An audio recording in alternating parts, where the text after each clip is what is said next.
যখন একটা মানুষ মানসিক কষ্টে থাকে তার অটোমেটিকের ইরেকটাইল ডিসফাংশনটা ফল করবে, লিঙ্গটা শক্ত হবে না। যখন আপনি আনন্দিত থাকবেন, আপনার মন মানসিকতা ভালো থাকবে, অটোমেটিক্যালি আপনার ভিতর সেক্সুয়াল ফিলিংস কাজ করবে। কাউন্সিলিংয়ের মাধ্যমে যেটা আমরা করব, রোগীকে তার ওষুধ ছাড়া ভালো করার চেষ্টা করব। যদি ওষুধ দিতেই হয় খুবই লো ডোজে সামান্য অ্যানজিওলাইটিক ওষুধ, যেটা অ্যান্টি ডিপ্রেশন জাতীয় ওষুধ দেবো, সেটা ফলো আপ করতে হবে রোগীকে এখানে। তো একটা মানুষের ভিতরে নেগেটিভিটি বা কমতি থাকবেই। প্রত্যেকটা মানুষ 100% পারফেক্ট না, কিন্তু নিজেকে ম্যাথমেটিক্সের মতো সলিউশন করে চলতে হবে।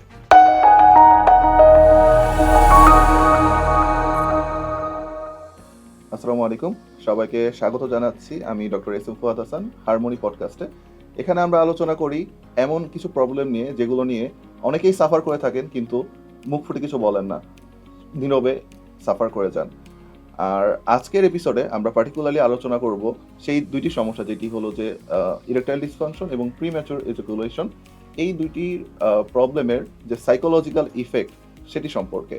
অনেক পুরুষই ভেবে থাকেন যে এই যে সমস্যা দুটো, এটা পুরোটাই হলো ফিজিক্যাল বা তাদের শারীরিক সমস্যা, কিন্তু আমাদের যে হিউম্যান বডি একটা সিস্টেম, এই সিস্টেমটা আসলে শরীর এবং মন দুইটার একটা সিনার্জিস্টিক্যাল একটি অবস্থায় থাকে। আমাদের সাথে আছেন চর্ম এবং যৌন রোগের চিকিৎসায় নিয়োজিত একজন বিশেষজ্ঞ চিকিৎসক ডক্টর এসার খান। আমরা চলে যাব তার কাছে। আসসালামু আলাইকুম ভাই, কেমন আছেন? জি, ওয়ালাইকুম আসসালাম রহমতুল্লাহ। আলহামদুলিল্লাহ ভালো আছি, আপনি ভালো আছেন? জি, আলহামদুলিল্লাহ ভালো আছি। Thank you very much for giving your time here. তো আমরা সরাসরি আমাদের টপিকে চলে যাব। আমরা প্রথমেই যে জিনিসটা নিয়ে শুরু করতে চাই সেটা হলো যে পারফরমেন্স অ্যাংজাইটি নিয়ে। যে অনেক পুরুষই আছেন যে তারা হলো যে পারফরমেন্সের আগেই এটা নিয়ে খুব বেশি দুশ্চিন্তায় থাকেন যে কি হবে না হবে, তার আরো অনেক কিছু ফ্যাক্টর নিয়ে সে অনেক বেশি অ্যাংজাইটিতে ভোগেন, খুব বেশি দুশ্চিন্তাগ্রস্ত থাকেন। So what is performance anxiety, এই জিনিসটা কি? তো আপনি যেহেতু আমাদের আজকের টপিকস হচ্ছে ইরেকটাইল ডিসফাংশন, তো আসলে দাম্পত্য জীবন বা একটা ছেলেদের ভিতরে যেটা কাজ করে, যে তাকে পারফর্ম করার জন্য যে একটা ডিমান্ড থাকে, স্ত্রীর একটা হক বা স্ত্রীর চাহিদা থাকে যে এই পর্যন্ত অর্গাজমের জন্য একটা পারফরমেন্স করা দরকার। যেটা ফিজিওলজিক্যাল হতে পারে, সাইকোলজিক্যাল হতে পারে, বা আদার্স ইস্যু রয়েছে। তো এখানে পারফরমেন্স অ্যাংজাইটিটা আমরা যেটা চিন্তা করছি যে এটা হচ্ছে সাইকোলজিক্যাল ফ্যাক্টরগুলোর অনেকগুলো ফ্যাক্টর রয়েছে বা কারণ রয়েছে। তার ভিতরে অন্যতম উল্লেখযোগ্য বা রোগীরা সব থেকে বেশি সাফার করে বা কমপ্লেন করে পারফরমেন্স অ্যাংজাইটি। ছোটো একটু উদাহরণ দিয়ে শুরু করলে মনে হয় জিনিসটা আরও ভালো হবে। আমি একটু বলতে চাচ্ছি, সেটা হচ্ছে ম্যাক্সিমাম আমাদের কাছে যেই পেশেন্টগুলো আসে, বিশেষ করে নতুন বিবাহিত পুরুষ, সে ভালো জব করছে, ফ্যামিলি ব্যাকগ্রাউন্ড ভালো, সে স্টুডেন্ট হতে পারে, বা দাম্পত্য জীবনটা যখন সে শুরু করছে, দেখা যাচ্ছে বাসর রাতে বা বিয়ের প্রথম দিকে সে একটা স্বপ্ন থাকে তার ভিতরে, স্ত্রীর একটা স্বপ্ন থাকে যে আমার স্বামী বা আমার হাজব্যান্ড এই পরিমাণ তার কাছ থেকে আমি চাচ্ছি। বা একজন পুরুষেরও স্বপ্ন থাকে যে তার প্রিভিয়াস লাইফে এই জিনিসগুলোকে, তার স্বপ্নের যে রাত, বাসর রাতটাকে আমরা মনে করছি একজন বাঙালি মুসলমানদের কাছে বা সারা বিশ্বের মুসলমানদের কাছে বাসর রাত মানে তার কাছে একটা স্বপ্নের রাত। এই রাতের ভিতরে তার মানসিক অস্থিরতা বা চাহিদা ভিতরে লুকায়িত যেইগুলো থাকে, যেটা আমরা বলি সাবকনসিয়াসনেস মাইন্ডে, সে এইগুলো কাজগুলো করতে হবে, এই চাপটা নিয়ে কিন্তু সে বাসর রাতে যাচ্ছে। কোনো কারণবশত যদি সে কাঙ্ক্ষিত লক্ষ্যে পৌঁছাইতে না পারে, মানে সহজ বাংলায় যদি বলি, লিঙ্গটা তো শক্ত হওয়ার কথা ছিল, যেটা তার প্রিভিয়াসলি তার উঠতে বসতে চলতে ফিরতে তার পেনাইল ইরেকশন হচ্ছিল, বিশেষ অঙ্গটা শক্ত হচ্ছিল, কিন্তু বাসর রাতে তো এটা আরও বেশি দরকার ছিল। কোনো কারণবশত সে এটা তার বিশেষ অঙ্গটা পেনাইল ইরেকশনটা সে পাচ্ছে না।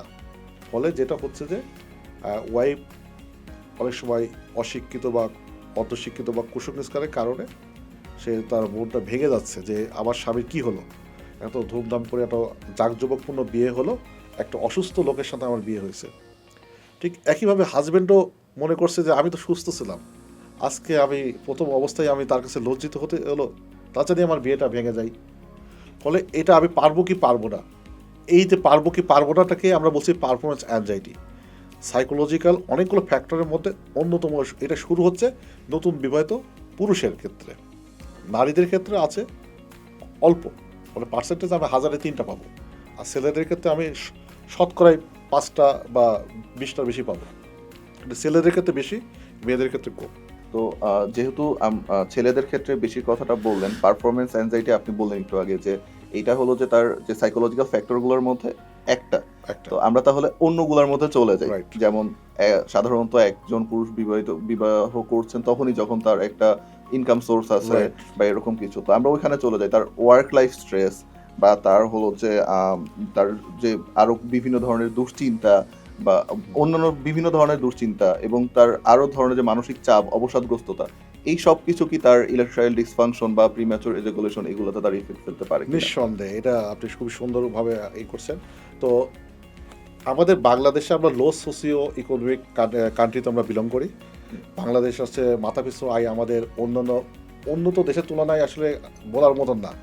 তো আমাদের যখন ইকোনমিক্যালি কন্ডিশনটা যখন খারাপ হচ্ছে, বিয়েটা করার মতন যে অনেক সামর্থ্য নাই কোনো পুরুষের। সামাজিক দায়বদ্ধতার ক্ষেত্রে দুই পরিবার আমরা একসাথে হচ্ছি। স্ত্রীটাকেও তার পরিবার মানে বিয়ে দিতে পারলে বাঁচে, আর এই পুরুষের এখন পরিবার বলছে যে তুমি এখন নিজের পায়ে দাঁড়িয়ে বিয়ে করো। কিন্তু দেখা যাচ্ছে যে এই বিয়েটা তার জন্য একটা বোঝা বাড়ের হয়ে যাচ্ছে, কিন্তু বিয়ে না করলেও বয়স পার হয়ে যাচ্ছে। এই যে মানসিক যে চাপটা নিয়ে সে যখন বিয়ে করছে, তখন এই চাপটা তার ভিতরে একটা ঘোরপাক খাচ্ছে। যে সামাজিকতা প্রোগ্রামগুলো থাকে, ম্যারেজ সেরিমনিগুলো থাকে, অনুষ্ঠানগুলো থাকে, এই যে সবগুলো সামাজিকতা মেনটেন করতে যায়, দেখা যাচ্ছে নতুন অবস্থায় কিছু পুরুষ অর্থনৈতিক দুরবস্থার কারণে তার পারফরমেন্সটা অ্যাংজাইটিটা ফল করে, মানে ইরেকটাইল ডিসফাংশনটা দেখা দিচ্ছে।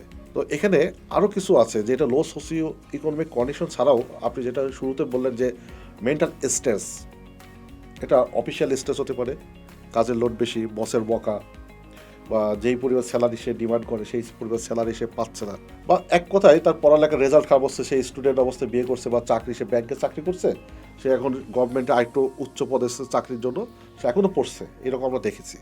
বিসিএসের জন্য সে এখনও ট্রাই করে যাচ্ছে। তারপরে এখনও সে ব্যাংকের যে চাপ নিতে পারছে না, আবার পড়ালেখাটা সে সময় দিতে পারছে না। এই দুইটোর ভিতরে তার মানসিক একটা দ্বন্দ্ব চলছে। যখন একটা মানুষ মানসিক কষ্টে থাকে, তার অটোমেটিকের ইরেকটাইল ডিসফাংশনটা ফল করবে, লিঙ্গটা শক্ত হবে না। যখন আপনি আনন্দিত থাকবেন, আপনার মন মানসিকতা ভালো থাকবে, অটোমেটিক্যালি আপনার ভিতর সেক্সুয়াল ফিলিংস কাজ করবে। আপনার লিবিডো সেন্টারটা মস্তিষ্ক হাইপার অ্যাক্টিভ হয়ে যাবে, যে না আপনার এখন একটা পার্টনার দরকার, একটা ভালো সঙ্গী দরকার, তার সাথে গুড একটা টাইমিং স্পেন্ড করার জন্য আপনার মন বডি সব কিছু প্রস্তুত। আর যখন আপনি দুঃখে আছেন, শোকে আছেন, কাতরে আছেন, মানে আপনার একটা ভালো লাগছে না, আপনি মেন্টাল একটা শাটডাউন অবস্থায় আছেন, তখন তো আপনি নিজেকেই সামলাইতে পারছেন না, তখন পার্টনারকে সামলাতে তো আরেকটা মানে ঝামেলার মধ্যে যেতে হবে। মেন্টাল স্ট্রেস মানেই সেক্সুয়াল ফাংশনটা 50% নাই হয়ে যাবে। এইখানে আপনি খুবই সহজভাবেই ব্যাখ্যা করেছেন, কিন্তু একটা শব্দ হয়তোবা আমাদের অডিয়েন্স যারা আছেন তারা হয়তোবা একটু জানতে যেতে পারেন, সেটা লিবিডো সেন্টার। এটা সম্পর্কে বেশ খুবই সংক্ষিপ্ত বলতে। আচ্ছা, লিবিডো সেন্টারটা মস্তিষ্কর একদম আমাদের গভীরে হাইপোথ্যালামাসের কাছাকাছি। এটা লিম্বিক সিস্টেমটাকে আমরা বলছি লিবিডো সেন্টারটা। এই লিম্বিক সিস্টেমটা আমাদের ইমোশন, একই সাথে লিম্বিক সিস্টেমের কাজ আমাদের রাগ, ভালো লাগা, অনুভূতি, আমাদের ক্ষুধার্ত, আমরা ক্ষুধার্ত হয়ে গেলে কি বেশি খাচ্ছি, আমার বুঝতে পারছি যে আমার কিছু দরকার, ডিমান্ড দরকার। ঠিক সেক্সুয়াল ফাংশনটা একইভাবে লিম্বিক সিস্টেমটা আমাদের মস্তিষ্ক থেকে কন্ট্রোল করছে। তার মানে ব্রেন আপনার ভালো লাগা, খারাপ লাগা, আপনার যৌন চাহিদা, এই পার্টনারটাকে সিলেকশনটা, এই পার্টনারের দেখা যাচ্ছে যে অনেক সুন্দরী নারী, কিন্তু অনেক পুরুষকে আমরা পাই যে তাকে দেখে তার ইরেকটাইল মানে লিঙ্গ শক্ত হয় না। আবার কুৎসিত নারীর কাছে যে তার লিঙ্গ শক্ত হয়ে যাচ্ছে। This is the called of the performance anxiety, মানে তার ব্রেন ওটা দিয়ে রেসপন্স করছে না। আপনার কাছে যেটা সুখাদ্য, বিদেশের কাছে সেটা কুখাদ্য। বিদেশিরা বার্গার খুব পছন্দ করছে, বাঙালির কাছে দিলে বা ভাত ছাড়া সে কিছু খায় না। বাঙালি সারা বিশ্বে যেখানে আছে ওর ভাতও খুঁজে বের করবেই। 5 স্টার রেস্টুরেন্টে আমি দেখেছি, আমি অনেক পরিচিত বাঙালির সাথে আমার কথা হয়েছে যে 5 স্টার হোটেলে সে ভালো শেফ, সে ভাত রান্না করে খায়, ওই খাবারটা ফ্রি দেখেছে, তাকে তা খেলে কোনো বিল দেয় এসে থেকে। সে ইন্টারন্যাশনাল সে খাবার খেতে পারে না, কারণ আমাদের সাইকোলজিক্যাল, আমার মন মানসিকতা ওই নির্দিষ্ট বস্তুর প্রতিই মানে আকৃষ্ট হয়ে আছে। তাহলে ঠিক একইভাবে আপনার লিম্বিক সিস্টেমটা বলবে যে এই নারীর প্রতি তোমার ভালোবাসা বেশি, এই নারীর প্রতি কম। সেই জন্য অনেক আমাদের কাছে পুরুষরা বা অনেক মহিলারাও অভিযোগ করে যে আমার কাছে ফিলিংস আসে না, কাজ করে না। এটা this is called a performance anxiety, stress. আপনি আসলে আমার কাজটা কোনো সহজ করে দিচ্ছেন। আমরা এতক্ষণ ওয়ার্ক লাইফে ছিলাম, ওয়ার্ক লাইফ স্ট্রেস সেটা কিভাবে পারফরমেন্সকে এফেক্ট করতেছে সেটা জানলাম।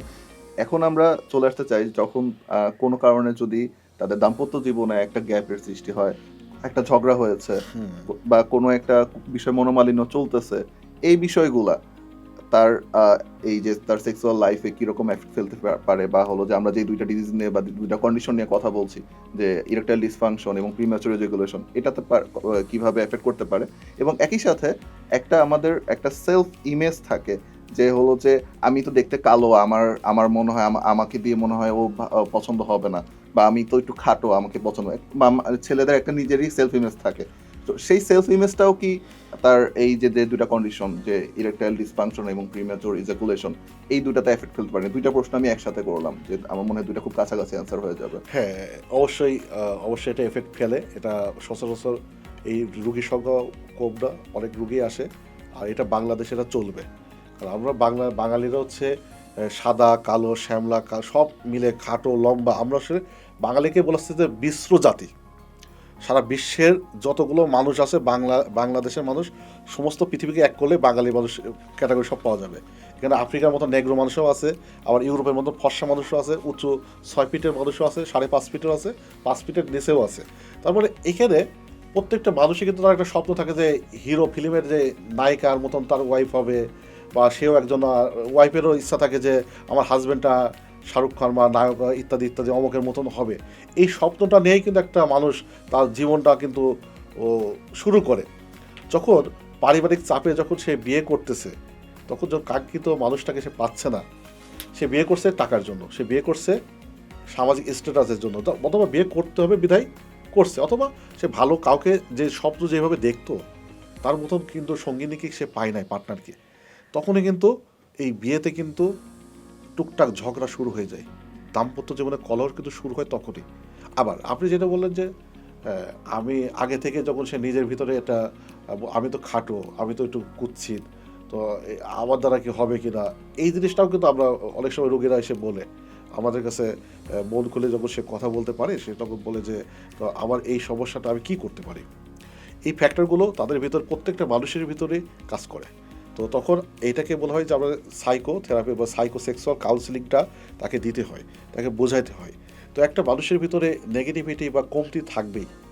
প্রত্যেকটা মানুষ 100% পারফেক্ট না, কিন্তু নিজেকে ম্যাথমেটিক্সের মতো সলিউশন করে চলতে হবে। আপনাকে পারফেক্ট হওয়ার চেষ্টা করতে হবে, কিন্তু আপনি 100% পারফেক্ট হবেন না। যদি আপনি এটা চেষ্টা করেন, আপনার রহমত বরকত বা আপনার দাম্পত্য জীবনটা সব কিছু পরিপূর্ণ হয়ে যাবে। কিন্তু এটা চেষ্টা করি, এটা দিয়ে যদি আমি সবসময় 24 ঘন্টা যদি নিজেই যদি থট বিলং করি যে এটা আমি কালো হলাম কেন, আমি খাটো হলাম কেন, এটা তো আপনার হাতে নাই। এইটা দিয়ে অনেক খাটো মানুষ বিশ্বটাকে জয় করছে, অনেক কালো মানুষ অনেক এগিয়ে আছে। তো এইটা নিয়ে মিশে যদি আমি চিন্তা করি, এই চিন্তা আপনার ভিতর আসবে, আমার ভিতর আসবে, কিন্তু এটাকে প্রাধান্য দেওয়া যাবে না। এটা মাঝে মাঝে যারা অতিরিক্ত প্রাধান্য দিচ্ছে তারা সাইকোলজিক্যাল পেশেন্ট হয়ে যাচ্ছে, রুগী হয়ে যাচ্ছে, ওসিডি ডেভেলপ করছে।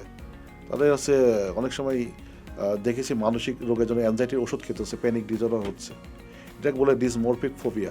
তার বডির আসলে নিয়ে নিজেকে নিজে অসুস্থতা সে বোধ করছে, কিন্তু স্বাভাবিকভাবে সে ফিজিক্যালি ফিট, কিন্তু মেন্টালি সে আনফিট। অসংখ্য ধন্যবাদ।